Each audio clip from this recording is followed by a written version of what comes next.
The first speaker I'd like to introduce is Graham de Barra. We're both from Ireland. Graham is working on a project called Festy, which he will tell you more about. Graham, I'll leave it to you.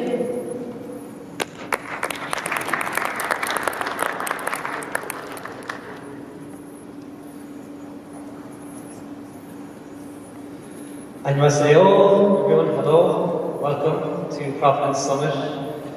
I'd like to give a warm thank you for Blockchain Korea for helping us as a partner on this event, for the FIC Flooding Ideate Convention Centre, and for the Korean National Tourism Board as well for helping us put this event together. As Luigi said, we've been organising this for a few months now, so it's a pleasure to have you from all different walks of life, all different countries and corners of the globe. I know we have a couple of people here from South Africa, from Europe, from America, North America, probably I've forgotten a few places if you want to share that nowhere else, but Hong Kong, of course, China. So yeah, thank you very, very much for coming here.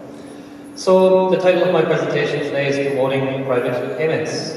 Instead of talking just about my product, I wanted to share some experience with lessons learned, mistakes I've learned in the, I suppose, young few years that I've been involved in developing products on blockchain. So I guess I want to start with the kind of product cycle, which is beginning with the ideation phase.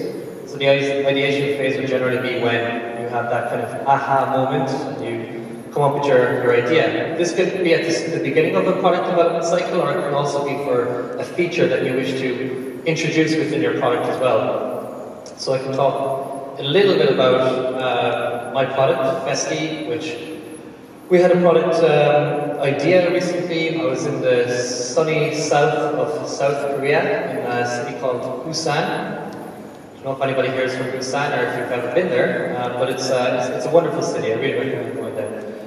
And well, when I was there, there was a fabulous library, like a vast amount of knowledge and books. And one of the books contained an art performance by a Polish artist called Paweł Alkamer. And Paweł Alkamer wanted to explore the notion of capitalism and socialism and how these two notions could be combined in a society where, especially as we become more globalized, these notions have actually emerged. So how he put this together was he dressed up his neighbours in the city of Warsaw in golden uniforms. So this is to represent the golden humanity of the Iron Fist, and bring them around the world as tourists. So these Polish natives, in travelling around the world, discovered that everything was free for them, which is not normally for Eastern Europeans when they travel to the West. So what he wanted to get behind, what the idea he wanted to get behind was the notion of a human currency. So this was the idea. It's the idea of a human currency. And how data today is essentially that. It's a currency, it's a passage. So that's the idea. But what does it mean? So generally, when we look at a human currency or data, we need to understand, well, where does this data or currency derive value from? And to whom is profiting from this value? Who is the producer and who is the consumer? So these are notions that traditionally you would have supposed producer states and supposed consumer states, or supposed like third world countries and first world countries. But with globalization and with blockchain, actually these notions have now disappeared and dissipated. So even from a young, small country like Ireland, of only 4.4 million people, we can compete with the likes of Silicon Valley, because it's not about the location and the culture in which you occupy, or the space in which you occupy, because now we're all pretty much living on the cloud. And this is true as well of our experiences. So each transaction that we make, each ticket we purchase, each coffee we purchase at a Starbucks, at a restaurant, at a flight, this is all data. And this is monetized. But this isn't monetized by you, this is monetized by the advertising companies and the companies in which you interact with. So that's the notion which I want to communicate with you, and was what the idea that we put into motion. So this is the definition phase. So it's defining the idea that I had when I was in Busan and bringing it out as a further defining this idea. And this is not something new, by the way. Foucault has been speaking about this since the 19th century. So sometimes I guess it feels like we kind of come from the Renaissance or arts and culture, or history, ancient Roman, Greece, and we're climbing into something that we're not really sure. It seems very mechanistic, and it seems like we're just kind of consuming all the time. Whether it's mega brands like Google, McDonald's, Apple, it feels like we are the product, actually. We interact with services in which we believe are free, but we are essentially the product. So not only FOCO, but this has also been described by Adam Smith in 1776, and he describes the acquisition of talents during education, study, or apprenticeship costs or real expense, which is the capital of a person. In other words, it's the experiences or the life experiences plus the education of an individual is the human capital, is the value. So I want you to, I guess, think of that yourselves as the data that you accrue every day as your experiences. That is also your value. But currently you do not monetize it. So I feel like Adam Smith didn't take this idea far enough. He believed in rationalist theory. And I don't think that's a really complete picture. I think we actually are quite irrational, emotional human beings, and we're interacting with objective, logical systems. So I think this is also something to think about, is that how do we understand true behavior, not the assumption that all behavior is rational. So how do we understand the irrational? So that's like the definition. So what is in your startup, in your idea, you should describe what is the problem. So in this case, where does data go? Who owns the data? So I like to think of our problem with data similar to our problem with rubbish or trash. Insofar as we don't know where it goes, and we never ask the question, where does our rubbish go? Where does our data go? And by the time we actually ask these questions, it's too little, it feels like it's too little, too late. And so people, in other words, are the new commodity. They're the product. You are all the product. And why data and privacy become such an issue, and you're going to hear from much more experienced people and much better experts than myself today, but why privacy is an issue, or why it's relevant, well, you've got to wonder and ask yourself, and just look at the US black budget. So this is a black budget that Edward Snowden leaked back in 2013. So it's approximately $52 or $53 billion, or thereabouts, estimately. And when you track to see where this amount of investment goes, well, it goes into data processing, data analytics, and the acquisition of all this data. The US government are not the only government, by the way. I don't mean to single out anyone here who's from the United States. NATO as well has a black budget. It goes into the hundreds of billions. Donald Trump is looking to expand his black budget by about an extra 30 billion, so it'll be about 82 billion. So my belief is that privacy coins are so relevant that governments are the customers and the users of that. And the potential market cap or the potential volume of this yearly is like, it's hundreds of billions, just by governments alone. So that's why it's relevant. I'm not doing a moral argument about whether this is right or wrong. I'm just telling you this is the definition of the idea that we had. The World Economic Forum have, of course, also spoke about this in 2011. They released the paper Personal Data, the emergence of a new asset class.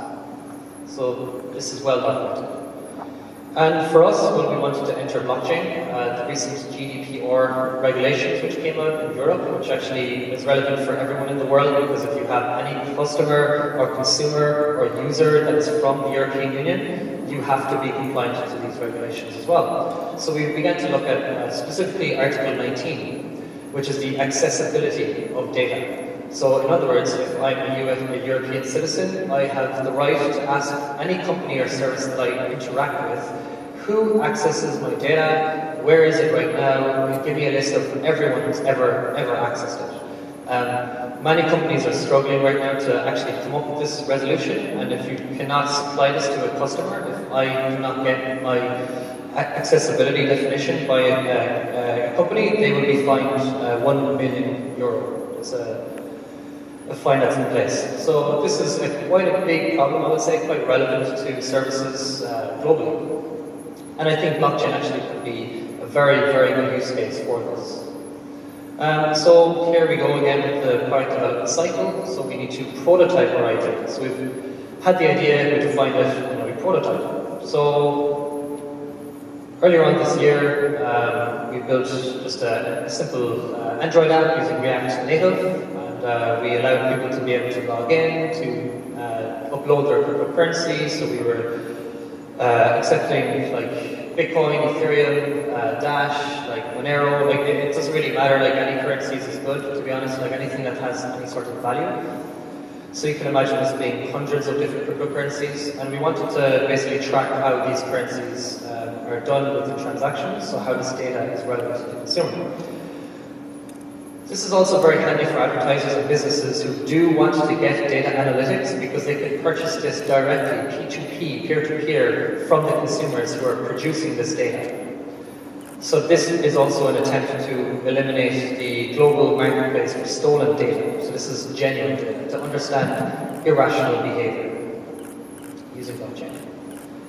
So next we got to test our idea, we got to test our prototype. So earlier on this year, last year actually, we brought this Festy wristband to a music festival in Ireland.